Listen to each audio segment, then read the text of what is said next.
Let's turn to the big headline that's coming out of Yemen today. It was supposed to be a momentous day for this country. A new unity government is in office. It was sworn in last week. Today it arrived in Yemen to take charge, but it was greeted with bomb blasts and gunfire. The images are chilling. Take a look at what happened at the airport in Aden. منظمات المجتمع المدني لكل شرائح هنا انفجار في المطار كما نشاهد الآن. نعم هذا هو الانفجار كما نشاهد، ولكن المطار في الصالة. لا نعلم ما هو Explosions and gunfire. The moment the plane arrived in Aden, at least 16 people have died. 16 dozens more are hurt.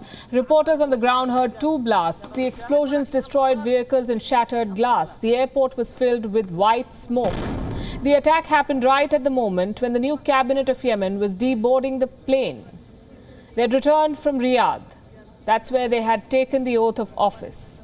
Last week, a power-sharing deal was brokered in Saudi Arabia. The government has begun work on a deadly note today. But Yemen is no stranger to such violence. It's a country that's been devastated by war. Unfortunately for Yemen, it has no big oil, no strategic players, no attraction for global power brokers, no appeal for headline hunters. Yemen's is a forgotten war. Let me give you a brief history. Yemen saw violent protests in the Arab Spring in 2011. The president had to agree to transfer power after ruling Yemen for 33 years. Saudi Arabia oversaw that process of transfer. The violence continued. Many factions came up, including an armed resistance called the Houthi militia. It was backed by Iran. It opposed Saudi Arabia's influence in the region. Yemen became a site for a proxy war between Iran and Saudi Arabia. In 2015, the Houthis tried to take control of the entire country. They forced the new president to leave. He now lives in exile in Saudi Arabia. In the same year, in 2015, the Saudi-led coalition launched a military operation to defeat the Houthis. But Iran continued to arm them.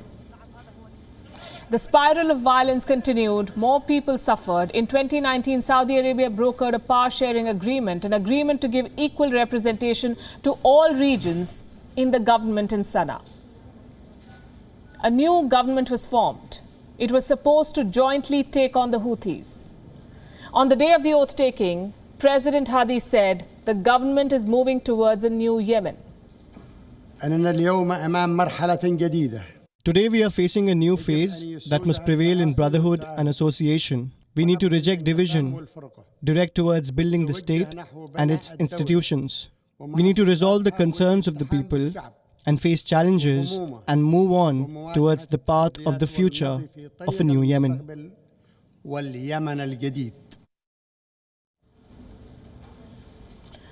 The new cabinet, with its 24 members, is supposed to represent the new Yemen.